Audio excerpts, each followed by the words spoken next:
Hello, everybody. Welcome to the Grueling Truths Colts Weekly program. I'm your co-host, Steve Risley, with my other co-host, Cole Hanna. This is our first podcast on the Colts Weekly show, so it's fresh to us as much as it's going to be fresh to you. And we're coming off of a tough week. Got it into overtime. The Colts made a great second-half effort and played well. But we didn't carry it through at the end, and we ended up losing out here in Los Angeles, is where I live right now. So, and no, I didn't go to the game because trying to get to the game is about a 4-hour ordeal, trying to get down to 405. So I said I can just watch it at home, which I did. So anyway, welcome, Cole Hanna. Cole, how you doing today? I'm doing pretty good, Steve. I think you hit the nail on the head there. It's kind of a tough game to watch. I think the team played well, but, obviously the way in which they lost is kind of disappointing looking back. But, I think they showed some positive steps, some things you can look at and be excited about moving forward, and I think it was a pretty good game to watch overall. Well, and I think that the team played well enough to beat San Diego. I mean, I don't think the Colts – I can only find one flaw that I found in the game, and we'll talk about that as we go through the litany of things we want to cover real quickly here. But, I mean, we were hitting on probably 9 of 10 cylinders, but that 10 cylinder just kind of didn't cover the ground or save the ground we needed to save or protect in the end, and we'll get to that. So let's start off with this. Let's get the elephant out on the room right now. Vinatieri. Do we place blame on him? Do we think he's a bad egg or he needs to get rid of? Or do we just say, here's a Hall of Fame kicker who still can kick 60-yard field goals, just had a bad day? Yeah, I think that's a fair question to be asking at this point. Obviously, he's had a great career. You can't take anything away from him in that standpoint.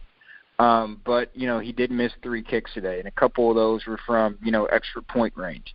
He makes one of those kicks, you could be talking about an entirely different ball game. Maybe the Colts win that game. And when you're talking about a guy that's 46 years old here, at some point he's going to fall off here, and their Colts are going to have to, rotate in a fresh kicker there, that's someone that can still get the job done. Now, is Adam Vinatieri at that point where he can't get the job done anymore? I don't know. It certainly didn't look like he was at the guy moving forward at the kicker position, at least in that game, but it is just one game. I know he had, some struggles kicking, even going back to the Kansas City game last year. But I think when you have a guy who's had such a legendary career at that position, who's been so good for so long, I don't think you cut him after just one bad game, really, to start out the year. I think he has a little bit longer of a rope. I mean, he's a team captain. I think he's earned that. But you've got to kind of be monitoring that situation moving forward. I know Frank Reich has come out in support of him, saying, I'm not worried about him at all. He'll get it figured out. And that would be great if he can get it figured out, but he's got to, get better moving forward. So it's something to monitor moving forward. I don't expect them to move away from Adam Vinatieri unless these struggles continue, but it's definitely an area of concern moving forward. 2 points here. You brought it up. He missed some crucial extra point kicks in Kansas City last year. We're not talking about missing 60-yard or 50-yard field goals. He's missing 29 and 30-yard field goals. I'm in your camp. I mean, and I know the Colts have come out vehemently and said he's our kicker for this year. And I'm sure the second point I want to make is I doubt that there's anybody in the Colts organization who feels more sick about his performance than him. He's a stand-up guy. He's an accountable guy. And, I'm sure I feel the entire shoulder is the loss is on his shoulder. So because had he made the extra point, had he made one of the 2 field goals, the game may have had a different outcome. We don't know. But yeah. I just want to get that out there. I don't think he's in any jeopardy right now of leaving the Colts organization and like that. But he needs to step his game up and be able to be reliable. Should just be reliable that when there's a 30 to 40-yard field goal out there, it's more than automatic for him, and he's been that way all of his career. But age catches up with you eventually. Trust me, I'm 60. You'll find out in a few years. Talk to your dad. It catches up to you. You start replacing things when you get around 60 years old. Yeah. Unfortunately. All right. Yeah, unfortunately, yeah. All right, let's break it down, the game. And again, I go back and say I thought the Colts played a good game. I mean, we've never done well against San Diego. They seem to have always had our number. And I've had Colts tickets since 1984. Before I left Indianapolis, moved out here, we had them, and you've been to a lot of games. And every time we play the Chargers, it's like, man, they found a way to beat us. And we played them tough. We played them very tough. So, start with defense. And here's let's start with the good. Let's start with the secondary. What's your thoughts on the secondary? I think they're young, they're inexperienced, they're feisty, they're quick, they're fast, they're athletic, and they just are inexperienced. What's your thought? And they're going against Phillip Rivers, who's arguably one of the best quarterbacks in the league right now. What's your thoughts on the secondary as you saw after Game 1? Yeah, well, I guess we have to give big props to Malik Hooker if we're going to bring up the secondary here at that insane interception he had. And a pretty crucial moment of the game, really gave the Colts a lot of momentum and, allowed them to come down the field and tie that game back up. But, yeah, I think, the secondary I thought was okay. There's still a couple blown coverages, some 50-50 balls that you would have liked to see, them play a little bit better. I think back to, I believe it was the Chargers' second touchdown where you had them in a 3rd and 13 situation, and Phillip Rivers kind of just throws it up to his guy and says, hoping he makes a play. And, Keenan Allen goes up, makes a play, and I believe it was Rocky Sin in coverage in that play who just, lost a 50-50 ball. It's that simple. But, again, you have a rookie corner out there, first, real NFL game, not counting the preseason. So you're going to have those growing pains. I thought Pierre Desir and Kenny Moore were both solid, I thought, all game long. Again, they struggled at times, guys getting open, but you're playing Phillip Rivers and the Chargers, which is a very good passing attack. You're going to give up plays to them. That's just how that's going to go. I mean, it's going to be very, very hard to shut down that passing attack, consistently.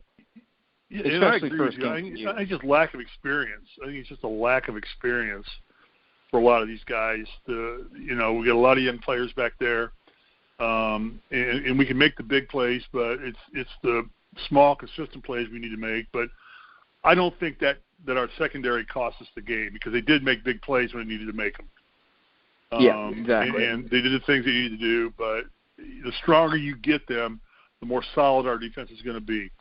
So, all right, let's talk about our linebacking core, led by Darius Leonard, obviously. He got hurt at one point, didn't he? Didn't he come out of the game for a few plays? Yeah, I mean, I don't think it's anything serious. I think it was just he jumped up and batted down a pass, and the O lineman kind of just drove him on his back. It looked like got the wind knocked out of him to me, but he was back in there the very next play. He was eligible to get back on the field. Yeah. So nothing to worry about there. I thought our linebacking core was our savior. I thought, because I'll get to the third one in a minute, but I thought they were the anchor of the defense because they were not letting a lot of big plays happen by them. I mean, our linebacking core was quick, was alert, was astute, was on the ball, and moving quickly. What are your thoughts? Yeah, I actually kind of thought Darius Leonard had a somewhat down game. I think he was fine, but the one play that sticks out of my mind is they ran the little, play for Eckler for the Chargers, and Leonard had a chance to tackle him after about 20, 25 yards, misses the tackle, and Eckler goes the distance for a touchdown, and he had 3 on the day, and that really hurt you defensively. I thought his partner, though, Anthony Walker, had a very good day. I thought he came up, made some very good plays, had a tackle for a loss in the game, and a really nice play, came up to hit the running back. Outside of that one play, I thought they were fine. I do think we had some issues stopping the running back when we needed to. I don't think you can pin that all on the linebackers. I don't think that's fair. I thought we were kind of losing the battle. We're going to get to that. We can get into that. But, I thought Darius Leonard has set such a high bar for himself after what he did rookie season. I don't think he played bad, but it was just maybe not the great game that we've seen him have so many times last year. Anthony Walker obviously had a pretty good game. And that's my question then, is how much focus is there now on an O-line or tight ends focusing on Darius Leonard because of the year he had last year? I mean, how much is he going to be taken out of plays or double-teamed or covered because of his reputation now. I mean, he's a feared linebacker in the NFL right now. And yeah, no, there's no question there. You know, teams are going to be trying to come up and game plan around him. He's he can make some game-changing plays. We saw him make a lot of game-changing plays, and not just in, you know, the running game, but also in the passing game, rushing the passer. He had, you know, did a very good job of that last season. So teams are going to be game planning for him. He's going to have to win some matchups, and, you know, they're going to be either double teaming him or just chipping him to try to slow him down. They're going to, you know, teams are going to be throwing a lot of different stuff at him. And again, you kind of forget it just with how good he was, but this is just his second year in the league, right? So right, you sure. know, this guy is not a veteran by any you know, stretch.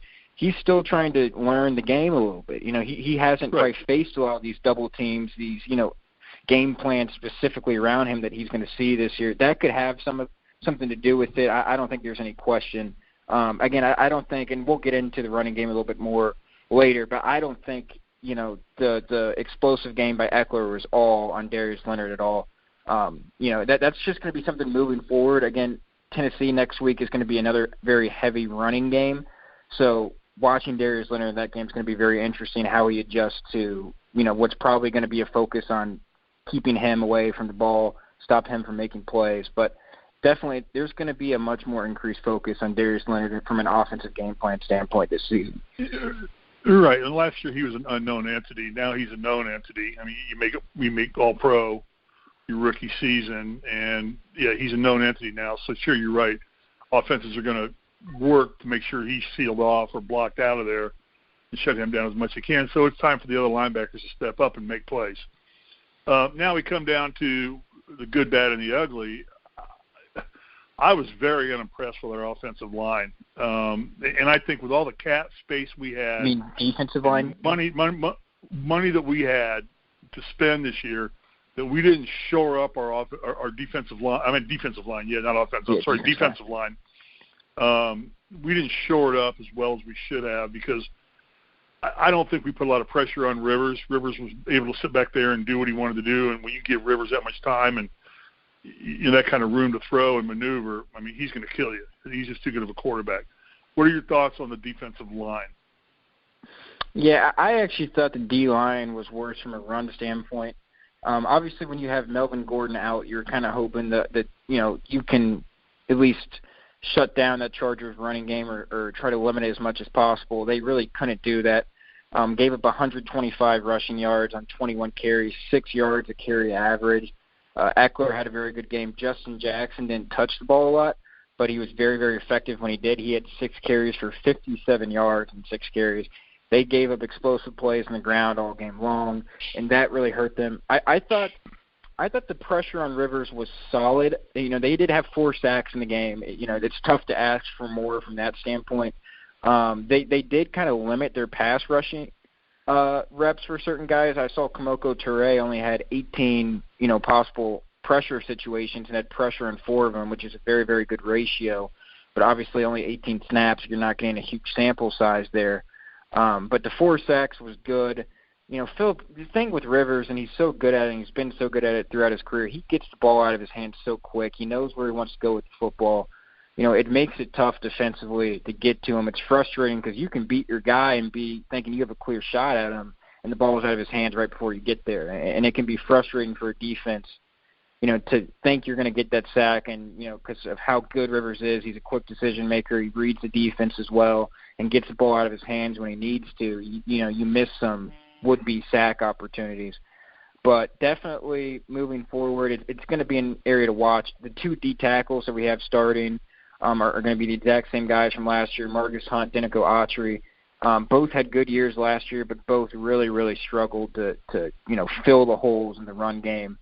And it's not going to get any easier next week. Derrick Henry in Tennessee is going to be looking at him, you know, from the other side of the field, and they're going to have to find a way to limit that rushing attack. That's going to be key, probably even more key than it was this past week with the Chargers. They're going to have to step up their game. Yeah, so does this D-line just get better with age, or does management need to find options? Bring somebody in? I think definitely outside on the edges at the end, they have some good young players. You know, Kamoko Toure is just his second year in the league. He got a sack on Sunday. So I know they're excited about him. He's got all the physical tools you look for: quick, fast, big. They're hoping he can put it all together. Ben Banagoo is another guy, DN rookie. He had a half a sack in that game. They're excited about him. Now, D tackles, when they're kind of thin up there. Like you said, they didn't really make any big signings on that end. Really no big draft picks to come in to develop. It's a pretty old duo you have back there, too. Autry will be 30 here next year, and Hunt is already over the age of 30. So, those guys you're probably looking at their prime right now. They're not going to get better with age, at least not probably expected to get better with age. They are what they are. And to be fair to those guys, they were very good last year. So it's not like these are just average players who you're kind of hoping can step it up. These guys have been good. You just kind of wonder, was it a down game? Can they just bounce back next week and improve, or is this something to monitor? They do have some other names on the roster they're looking at. I know Grover Stewart is someone who looked pretty good throughout training camp, kind of a younger D tackle, and he played a good amount of reps. So maybe he can develop. But as far as the two starters, you have a D tackle and Autry and Hunt. I mean, those guys are what they are. You can't realistically expect big improvements at this point. You just kind of want them to, play to the standard they set last year. They didn't do it, last week. They need to do it moving forward. Yeah, I just felt like when San Diego needed short yardage, they could run up the middle on us, and we relied on our linebackers or secondary to make the stop, and not our defensive line. Yeah. And, short yardage, I think you got to have a little bit stronger defensive line to disrupt things, but there were holes there from what I saw. And fortunately for me, I got to watch the whole game because I was out here in L.A. Yeah. So, I actually, like I said, was going to try and go to the game, but it takes like 4.5 hours to go 20 miles down the 405 and park, and it's $1 million to go to a Chargers game. So I got a big screen TV. I'm going to stay home. Overall, defensively, how do you think this team rated in its first game defensively? You have a rating for them? Yeah, I would have to give them probably a C-. I thought it was obviously a subpar performance. And let's be fair now, they did kind of, get on the wrong end of some calls. I saw the NFL came out and said that, that unnecessary roughness penalty on the field goal they kicked, that was, blown 15-yard penalty, personal foul. They got a new set of downs to the one. Ended up with a touchdown was the wrong call. Ridiculous. So they kind of got screwed in that sense. Yeah, so that's obviously something that, looking back, you're like, wow, that's a huge impact on this game. But, when it mattered most in overtime, Chargers won the coin toss. Defense needs to get a stop. They just couldn't get a stop. And really it was the running attack. The Chargers went back to that running attack that killed them all game long. And they just ran it down the Colts' throat. And in fitting fashion, they won the game on a handoff up the middle. So you want to see that improve. Go ahead. Yeah. No, I'm sorry. I okay. thought you were finished. No, go ahead. Yeah, gotcha. So you just want to see the defense improve off that. I think they'll be fine. I'm not pressing the panic button here. I'm not worried about the defense. Right. They made some good plays. They had, again, 4 sacks. That Malik Hooker interception was incredible. That's a young guy now, a couple years removed from a torn ACL, that you hope can take the next steps. And certainly that play he made, showed that he is improving as a player, as a young safety back there. I think they have a talented secondary. Like you said, they have some young guys there that they like, Quincy Wilson, Rock Ya-Sin. In the secondary, those guys can continue to improve week after week after week. I think they'll be fine, but certainly in week 1, you're hoping for a better performance from them. I think they're just young, and I think it looked to me like I would have rated them higher than a C-. I would have given them a C. I didn't have a lot of expectations because I knew how young they were. But, yeah, they didn't cost the team the game. I don't think so. I mean, I don't think they helped the team win the game because we didn't win the game, but I don't think they cost the team the game either. I thought they played solid defense, and as they age a little bit into the season, I think they're going to get real sharp real fast. If I was the GM, or the owner, I would probably throw some money at some defensive linemen if I can find or trade for one or do something just to get something plugged up the middle a little bit so they can't just run up the middle on us so freely, put that kind of stress on our linebackers. Because when you come up with a team like, let's say if the Colts were playing themselves, you've got a team with a great tight end core, and we'll get into that when we get into the offense. They're going to throw under you. They're going to throw over your line and throw under you all day long. And then your linebackers are going to be taxed big time. So, anyway, anything else on the defense? No, I mean, just like I said, I think they'll be fine moving forward. I think Autry and Hunt, and at the D tackles had a tough game. I think they'll be fine moving forward. Again, Tennessee is going to be a very, very interesting talent from a running standpoint for this defense. We'll see how much improvement they make from week 1 to week 2. That'll be something very interesting to watch. Yeah. All right, let's move into the offense. Let's start with the offensive line. How good is our offensive line? Very good. Very. I mean, look. Usually you talk about the offensive line, they're kind of unheralded guys. They don't get the big, flashy highlights. I don't know if that's true, though, this Colts offensive line, because I tell you, man, Quentin Nelson has some pretty exciting highlights week in and week out of just absolutely putting guys on their back.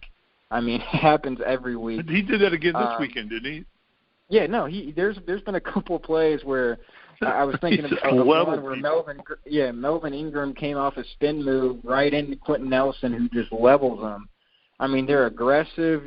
Only 2 sacks from Jacoby Brissett today, and we can talk about the running game more later when we get into the running backs, but 203 yards rushing in this game. They started out slow from a running standpoint. We need to caution that the first half was not great. But when they came out of that locker room in the second half, man, they dominated the line of scrimmage. I mean, they were abusing the Chargers all game long. And we talked about it before, when it came down to it, right? When the Colts had scored that touchdown, they needed the 2-point conversion to tie. Marlon Mack had been getting the ball all game long. The Chargers were probably prepared for him to get the ball. And it didn't matter because the offensive line was dominating, created a hole right up the middle on a handoff, and they get the 2-point conversion. That's just the offensive line in a nutshell. Really dominated that second half, and that was really, really encouraging to see. Well, I think everybody in Southern California knew what the Colts were going to do. They were just run Marlon Mack up the middle because he had a great running day, and we'll get to him.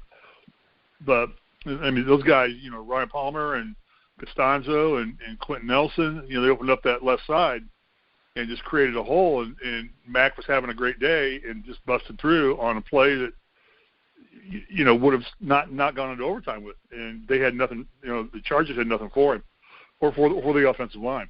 That extra point was on the offensive line. I mean, Mack just had to keep his feet on the ground and not fall down before he got there. Yeah, so, which he did, which is good. I think we have arguably one of the 2 or 3 best offensive lines in the NFL right now, which bodes well for our quarterback, which we'll get to, gives him time to develop and learn. But let's talk about Marlon Mack in the running game. You said 202 yards, 174 of them come from Marlon Mack, correct? Correct, yeah. Yeah. Is he becoming the real deal? I mean, is he a treasure, a find, or is this the product of our offensive line? Well, I think it's a little bit of both. I think Marlon Mack, you'll probably hear his name, by the time the season's wrapped up as one of the premier running backs in the league. Now, that's not to take anything away from the offensive line because I think it's both. I mean, when you have a great running back, a lot of times you have a great offensive line with him. A running back on his own can only do so much if you don't have the line blocking for him. But the Colts kind of have both combinations, right? They have that great offensive line that opens up holes. They have a very good running back in Marlon Mack who's patient, waits for holes to develop. And when he wants to hit that hole, man, he's got breakaway speed. We saw that on that 63-yard touchdown run. You got Quentin Nelson pulling, 15 yards down the field. Mack was patient, let it develop, and when he turned on the Jets, he was gone. So, he's probably, in my opinion, he could very easily be a top 5 running back in the league. I think he's very, very underrated as a player. And this isn't going to be something new to this season, I don't think, as far as Marlon Mack having a successful year. He was very, very good last year. I think people forget he had over 900 yards rushing last year and only played in 12 of the 16 games. So he missed about a fourth of the season last year, or he easily would have been a 1,000-yard rusher for the Colts. I think the offensive line is great. You can't take anything away from them. But the Colts, I think, also have a very, very good running back, probably a top 5 at his position, in Marlon Mack. And he may not be a household name across the league, but he very well could be by the end of this year. Well, I got to believe he's leading the league in rushing right now, isn't he? Yeah, he is. Yeah, he definitely I got is, 174 yards. I didn't hear anybody rushing for more than that this weekend. So he's going to become a household name real quick, if he's not already. So, yeah. But he led the league by about 50 yards or so. Yeah, he was clean. How hard do you work him? I mean, how's the platoon running core for the Colts versus just dumping it all on Marlon Mack and making him carry the ball 25 to 30 times, which creates opportunity for injury, wears him out, beats him up. How much do you work him at this point in time? I think it's probably a game-to-game basis. They probably don't want to give him, 25, 30 carries every game. Again, you want to keep him healthy. But when he has it going like he did last night, you just got to keep giving him the ball. I mean, you can't go away from that when you're trying to win the football game and he's dominating the way he is. Obviously, the Colts were very confident, at least coming out of camp, talking about their running backs, thinking they had a very, very good running back core. And the carries were not very evenly distributed. They had 33 total carries. Marlon Mack had 25 of those. 3 of those came from Brissett on quarterback keepers. Nyheim Hines was the only other running back to touch the ball, and he just had 4 carries for 13 yards in the game. I think you won't see that, lopsided of a distribution between the running backs game in and game out, I don't think. I think really this game was just a product of Marlon Mack had it going. So you just had to keep giving him the ball and let him do his thing. But I do think the Colts have some depth at running back. I think Nyheim Hines is a little bit different of a running back. He's he's a dual threat in the sense that he can run the ball if you want him to, but he's a very good receiver out of the backfield. They do have Jordan Wilkins on the roster who had 350 yards about rushing last year as a rookie on about 5.5 yards per carry, which is very, very good. He had some fumbling issues last year. He needs to fix those, but he can kind of fill in for Marlon Mack as a really, ground and pound running back. But, certainly you want to keep him healthy, but when he has it going like he does last night or on Sunday night, you've got to keep giving him the football. I mean, he's dominant when he's getting that kind of holes and, getting able to get to the secondary almost untouched on certain run plays, that he's going to dominate with his speed and elusiveness. So they just kind of rode him all game long, and they don't want to do that every week. They don't want to get him hurt midway through the year. But, right. They've got depth. They've got depth, so you'll see that be a little bit more even moving forward, I think. Does it make sense if they throw a fullback in front of him or maybe even slot a tight end up there like a Doyle or an Ebron or somebody, who can run out of the backfield and catch passes as well, but getting a little bit more protection going into the line, let them guys take out another player? Does that make sense? Because, I think he's going to be a great player, but I'm just concerned that we're going to rely on him too much and overwork him, and we could lose him on any given play. Yeah, the unfortunate truth is, running backs don't have very long shelf lives. Right. Those guys tend to get recycled. Outside of a few, elite guys in the league, there's a lot. It's kind of a revolving door at that position. And again, right. I think Marlon Mack is going to be one of those elite guys that we see stick around here for a while as long as his health keeps up. And, I agree. I think and the big thing, when you have a game like Marlon Mack did this week, that's going to open up a lot of play action opportunities for the Colts moving forward. They didn't throw the ball a ton, and a lot of their passes were just, quick slants, quick screens, trying to get the ball out of Brissett's hands quickly. So when they were really, really relying on that run game, and rightfully so because it was dominant. But they're going to open some things up just with what they've shown on film now, that how dominant of a running team they have. And certainly, like I mentioned before, they do have depth at the running back position. Nyheim Hines, Jordan Wilkins. Those guys moving forward, I think, will get more carries. Jordan Wilkins did not even get one carry in this game. I think we'll see him grab some carries moving forward and kind of take some of that load off Marlon Mack. Because, like you said, his health is the most important thing moving forward. You got to keep him healthy. If the Colts can make it into the playoffs, you want Marlon Mack in the backfield. That just makes them so much more dynamic from a running game. So, keeping him healthy is the number one priority. Definitely. Okay, talk about, I think we have an incredible core of tight ends. Doyle and Ebron, and I think it's Ali. Is that the third one's name? Ali Cox, yeah. Ali Cox. And I know there's others that rotate in and out, but I think we have one of the better tight end cores in the NFL? Yeah, well, going off last year, we absolutely do. They had more of a quiet game this week. Ebron just had one catch for 8 yards. Jack Doyle just one catch for 20 yards. Everyone's going to draw attention to that play with Ebron, the end zone. Was it a catch? Was it not a catch? Which obviously hurt them. It was one of several tough breaks in this game that the Colts just couldn't get on the right end of, which probably played a big role in them losing. But, I think what they did last year, and Doyle was, hurt for a lot of last season. He was hurt a lot of it, yeah. Yeah, and he's a special player in the sense that he is truly one of those rare tight ends that is not just a very good receiver. You can line him up in the slot, off the offensive line. It doesn't matter where you put him. He can sneak out and get long gains like we saw for 20 yards or come across and take, 5-6 yards, underneath the coverage. It doesn't matter what you want him to do, but he's also a very, very good blocker. And and that's, when we saw Marlon Mack dominate in the running game, it was with Jack Doyle on the offensive line, as an extra blocker a lot of the time. So he's special in that sense. Eric Ebron is more of a pass catcher, but definitely one of the better pass-catching tight ends in the league. When we get in the red zone, Eric Ebron is a special target to have. Everyone's seen all the statistics about how many touchdowns he had last season in the red zone. Andrew Luck loved him. Jacoby Brissett had an opportunity to add to that with a very, very good throw to him in the end zone, just couldn't bring it down. Definitely more of a quiet game. But, again, I think it's kind of going back to the Marlon Mack issue. I think it was a quiet game from them just because with how dominant we were running the football, that's what we relied on. We weren't relying on the passing game. It was the running game. So Eric Ebron probably didn't have as big of a role as he will moving forward because we were running the football so much. It was Jack Doyle and Ali Cox getting in the game for extra blockers up front. So that won't be the story every week. I'm sure, moving forward we'll probably have a more balanced approach versus passing and running the football. And you'll see guys like Eric Ebron get bigger roles moving forward.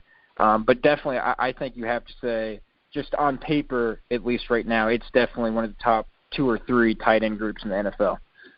Yeah, I agree. And going back to Marlon Mack real quick, one of the things he did this week was he put himself on the radar screen. You go run for 174 yards against the San Diego Chargers, he's going to get keyed on now. I mean, somebody's going to be hitting him on every play, whether he's got the ball or not. Because I know how that stuff works, and they do that. But T.Y. Hilton had a decent game, big game, made some big catches. How's our receiving core looking? I know they're young. They got a lot of young talent in there. What were your thoughts on the receiving core? Yeah, well, the big story is obviously going to be with the injury to Devin Funchess, the broken collarbone. Yeah, he broke his collarbone, didn't he? Yeah. Correct, yeah. So he's on IR. From what I've seen, there's no exact timetable for his return right now, but you're talking probably at least 2 months with that injury. So we'll see. You may be talking season, Yeah.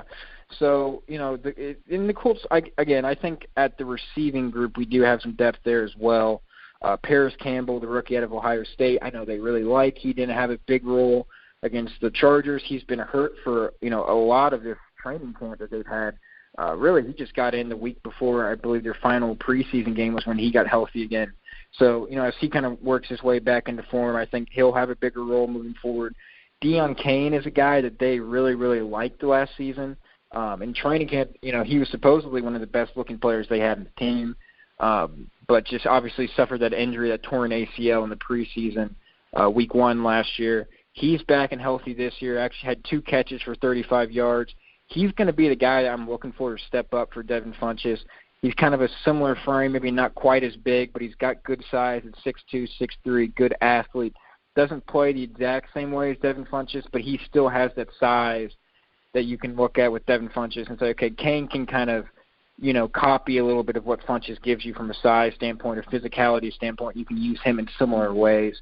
But, that's a young player you're looking at, and he needs to step up. He has his opportunity here between, not just for Kane, but Paris Campbell as well. Young guys, they're going to have an opportunity now to step up, make plays.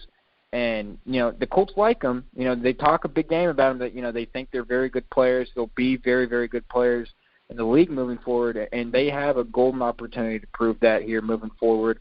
T.Y. Hilton's going to be taking double teams, right? The defenses are going to be focusing on him. He's one of the top wide receivers in the league. So Deion Kane. That's what I was going to ask you. Has T.Y. become an elite receiver now? Is he considered one of the elite receivers in the NFL now? Yeah, no, I don't think there's any question about it. He is absolutely an elite wide receiver in the league. The guy just makes plays, and we saw he does it in such a variety of ways. He obviously has that elite level speed. He beats teams over the top all the time, but he just gets open underneath stuff, middle of the field stuff, sidelines. It doesn't matter. He beats you all over the field. He's crafty in his route running, and he makes up for his lack of size with his very, very good route running. 2 touchdowns, 90 yards from him. He was really a security blanket, for Jacoby Brissett all game long. And you saw that in the targets, right? T.Y. Hilton, 9 targets in the game. No other receiver, was really even close to that. Devin Funchess was the next closest at 5 in the game.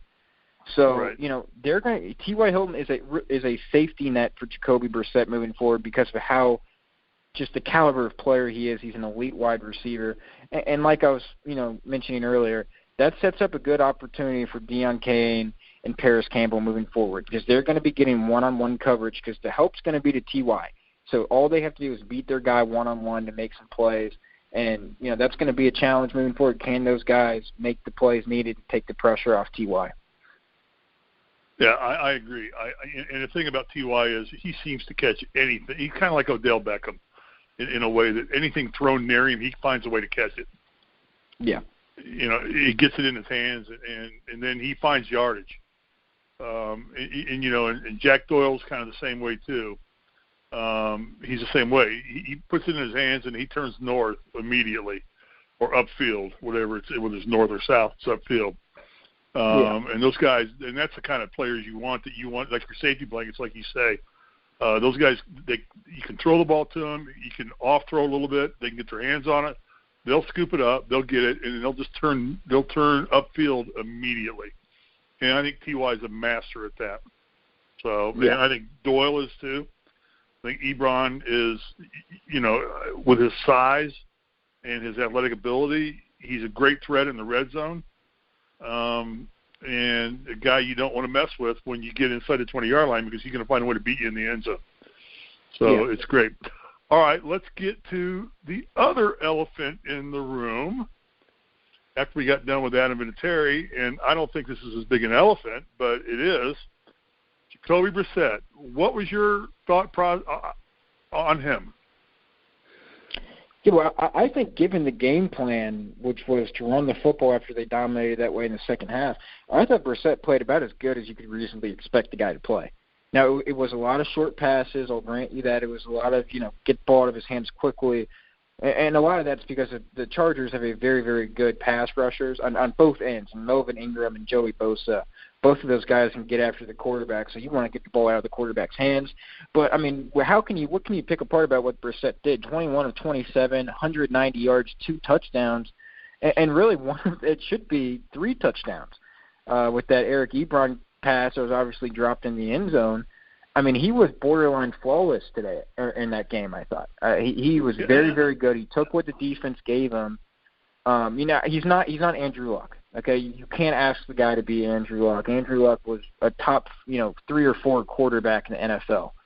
But I thought what Brissett was able to do was very, very encouraging in this game because he played very, very well. And I think he showed, hey, I might not be Andrew Luck, but, I'm a good quarterback. I can make the plays needed for this team to win. he made more than enough plays for this team to win. They just got some bad breaks and, couldn't get over that hump. But I thought he played very, very well. I watched the game, and I didn't see him make a lot of flaws. I mean, I think, like you said, he played well within himself. He kept his composure. He moved himself around the pocket well. I mean, he's got the athletic ability to scramble and run when he needs to. And did we really lose a lot by, obviously we do. When you lose an Andrew Luck, you lose a lot. But having a Jacoby Brissett back there, who's been trained under Bill Belichick, Belichick started his process of training, and now he's under Frank Reich, so he's getting some of the best quarterback training that there is in existence. Are we in danger here, or are we going to be fine with Jacoby Brissett? Yeah, well, based on what I saw in Week 1, I think we'll be fine moving forward. I mean, I think the Colts, anytime you lose a starter quarterback like that, it's tough. I don't care what team you are, it's tough. But the Colts were one of the unique teams in that they were well positioned to handle that situation when they have a backup the caliber of Jacoby Brissett, who is very clearly, I think, a starting caliber quarterback in the NFL. I think the Colts have said that all offseason long. And this isn't just, because you see teams when a guy gets hurt say, oh, we have confidence in his backup, he'll come in and play, and then he comes in, he's not very good. The Colts were saying this when Andrew Luck was on the roster, that we think Jacoby Brissett's a starter in this league. They didn't just start, hyping him up when Andrew Luck went down, and they had to because Brissett was now the starter. They believe that, for now 2 years in a row, really, since he's been here, that Jacoby Brissett is a starter in this league. And if anything were ever to happen to Andrew, we feel confident Brissett can come in and play. And you saw it in Week 1. Andrew Luck down, Jacoby Brissett plugged in, and he played very, very well. I know people are going to point to that 2017 team and say, well, the Colts weren't very good when he played. It's a completely different situation. He has a great offensive line versus arguably the worst offensive line in the NFL. He has a lot more weapons, a dominant running attack that he didn't have in 2017. It's just a completely different makeup, as far as the team goes. I think we'll be fine moving forward. I don't think it's fair to put the expectations on Brissett to be an elite-level quarterback, but they don't need him to be an elite-level quarterback. He continues to play the way he did against the Chargers. The Colts will win a lot of games because he played very, very well. Obviously, it's just one game. You don't want to over-exaggerate to one game, but there is very, very little you could criticize Jacoby Brissett for in Week 1. It was almost a flawless performance from him, I thought. Yeah, and I agree entirely. And they've got Brian Hoyer sitting here as a backup now, don't they? Yeah, Brian Hoyer signed. So obviously, he's a starting quarterback. He was a starting quarterback in the NFL. Yeah, he's probably having to learn the offense on the fly here, but that's a good veteran to have behind Brissett who can kind of help. Oh, heck yeah. Help him figure out anything that he's having trouble with. That's a guy that's played in the league for a long time. He can help him out. Yeah, but I was almost ready to call Fanatics and order a number 7 quarterback jersey. But I got to get rid of my 3 number 12s first. I got to sell those off to somebody. Yeah. Find somebody who wants to buy Andrew Luck jerseys. I texted Andrew Luck, or I texted him, I tweeted him and said, hey, you want to buy 3 jerseys? Yeah. He didn't respond. I think there's a lot of people in similar boats there. All right. Wrapping up the game, how do you think the offense, what's great for the offense? Yeah, I'll give him I got to give him an A- here. Just the A- because I thought that the first half was not as great as it could have been. 6 points in the first half. They struggled, for a little bit there. But when they came out of the second half, they were very good, very, very good. The offensive line dominated. Jacoby Brissett played very well. I would like to see a number 2 receiver step up to T.Y. Hilton. Again, just Deion Kane was the number 2 receiver in this game just for 2 catches, 35 yards. You would like to see someone step up, take a bigger role, take a little pressure off T.Y. so he's not having to get 8 or 9 catches every week. Even though he's capable of it, you don't want to make him do that week in and week out. That's really the big area of concern is just getting a guy to step up there. But outside of that, I thought they were very, very good. The second half, they really moved the ball well. And when the offensive line blocks like that, when we run like that, when Brissett plays like that, there are very, very few teams in the NFL that are going to be able to beat the Colts, I think. So, they lost the game, but a lot of encouraging signs. And let's not forget, this Chargers team was 12-4 last year. This is a very, very good team. Right. And the with Colts one of went the best in there. quarterbacks in the league. Exactly, yeah. And very good football team. The Colts went in there. I think you can make the argument the Colts should have won that football game. It just didn't work out. But it's definitely a lot of encouraging signs from the offense. I actually think the way the Colts were playing at the end of the second half, I really think it came down to the coin toss. Yeah. They got their hands on the ball first, and, our defensive line just couldn't stop it. And we put too much pressure on our secondary. And you got Phillip Rivers back there who knows what to do with the football in that situation. And, when we got down toward the red zone and things, he's thinking, okay, come on, D-line, step up and stop the run game. Or put the pressure on the quarterback and don't let him get – but they couldn't do it. But, yeah, I think the Colts are in good shape. I know, they've got a tough game we'll finish out here in a minute with the Titans. Let you preview that game. But I was very pleased with an opening performance for the Colts this week. Thought they played well. I don't think anybody was really flawed. I'm not going to hold it on Vinatieri at this point in time. He just had a bad day. I mean, that's the first time I've ever seen him do that, where he's, shanked one left, shanked one right, and missed an extra point. So let's see. Hopefully he comes back, with a good game next week. So, yeah, I would agree with you with an A-. I thought the offense looked good. I think the team looked solid. I think it's still one of the better teams in the NFL. Yeah. So, they're above 500 team for sure. And fortunately, Jacksonville lost. They lost Nick Foles. He's out, didn't he? Didn't he break his collarbone too? Yeah, so Foles is hurt. I saw they made a trade for Joshua Dobbs to kind of get someone in there that could, add a little bit more depth. Foles was placed in IR, so that's going to be a big blow. He's out. But, so that's going to be a big blow to the Jags moving forward. Houston loses.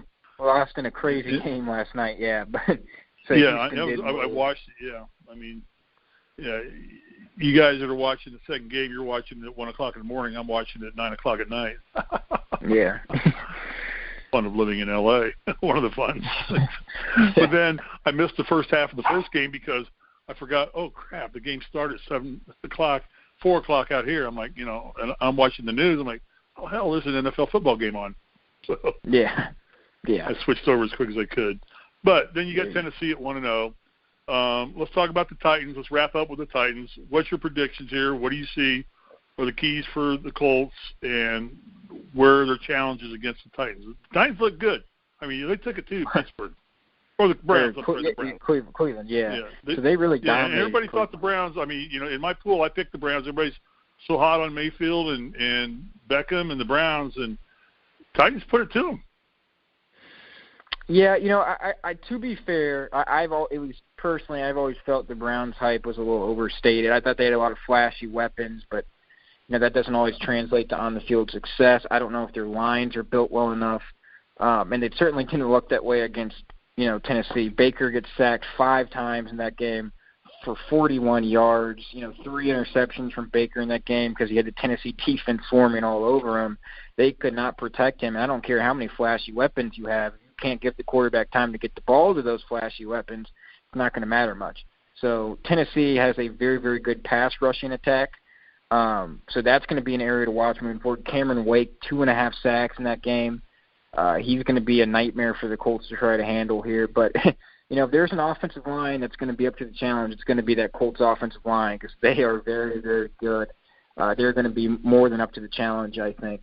And the running attack for Tennessee is going to be very, very good as well. Derrick Henry is kind of the workhorse for them. 19 carries for 84 yards and a touchdown against the Browns last week. And the interesting thing, I think, to watch is going to be how Marcus Mariota plays. He kind of struggled to start out that game against Cleveland. They weren't getting a whole lot done. But then Mariota kind of came alive in that second half. and finished for 250 yards passing, 3 touchdowns in that game, no interceptions. He played very well down the stretch. This is kind of a prove it year for Mariota. He's been hurt a lot, hasn't maybe produced at the level Tennessee wants him to. So this is kind of a big year for him to take that next step, prove that he can be a franchise quarterback. So the Colts are going to have their work cut out for him at Tennessee. Tennessee is going to be excited after a big win. But again, I think the Colts are much more well-suited to handle this Titans team than the Browns because they're very, very good in that offensive line. They can handle that, talented front line for Tennessee, or at least you hope they could, and, open up some lanes to run the football there. Because that's the one thing Cleveland did do well is Nick Chubb ran the ball effectively, 17 carries for 75 yards against Tennessee. They could run the football. I think the big thing is going to be Jacoby Brissett cannot play like Baker Mayfield, which is, get sacked 5 times, throw 3 interceptions in that game. Don't let the Tennessee Titans defense dominate this game the way they did against Cleveland. Give Jacoby Brissett time. Allow him to, go through his progressions and pick out the open man. Don't make the big mistakes Baker Mayfield made. And, I think they'll be in a good position to win this football game.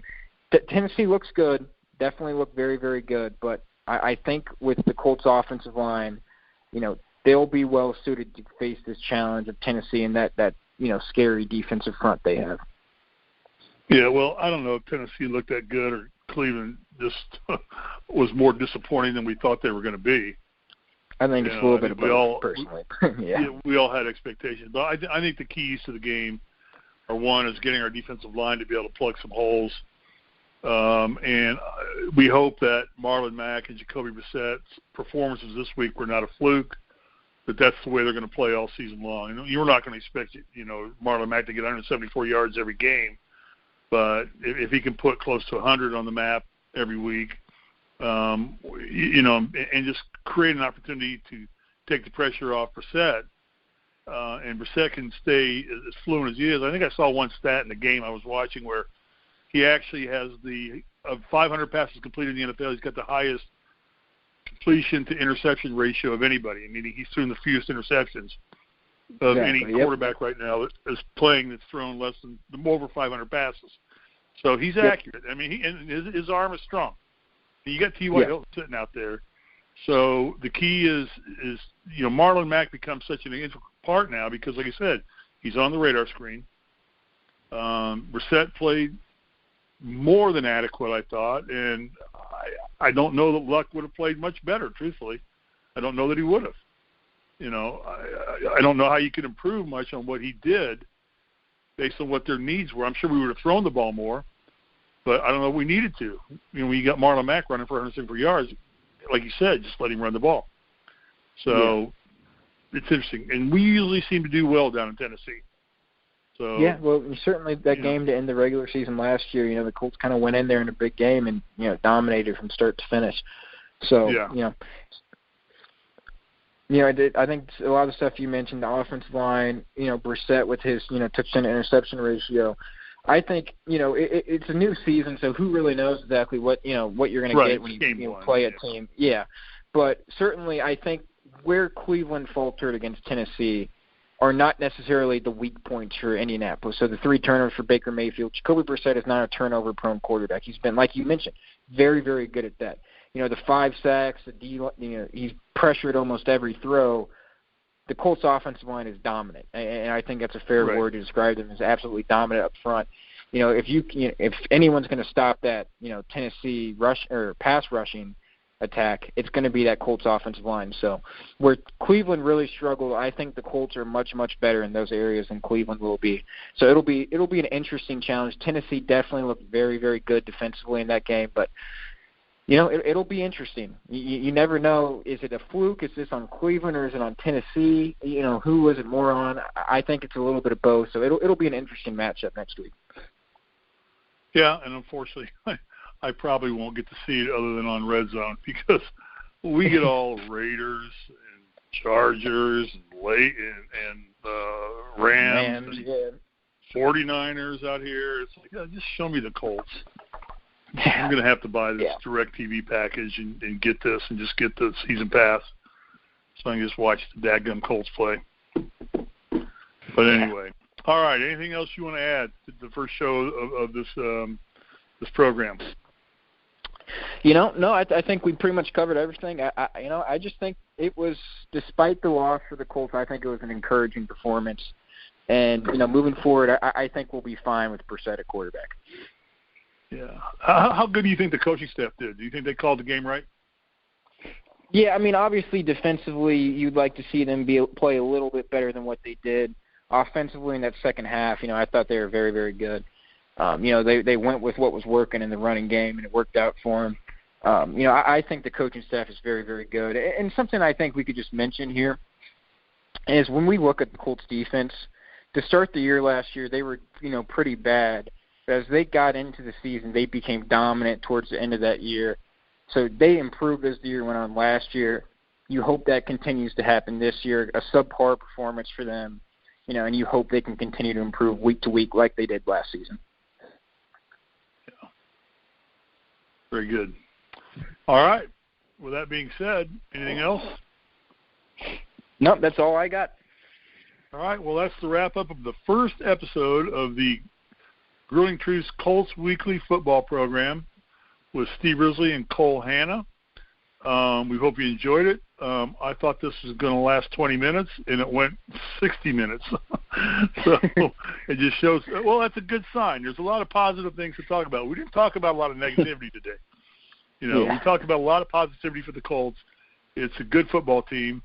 And we'll be back next week and post another show, post-Tennessee, and do a preview of the next game and do the same thing every week here for the rest of the season. So thank you for joining. Thank you for listening.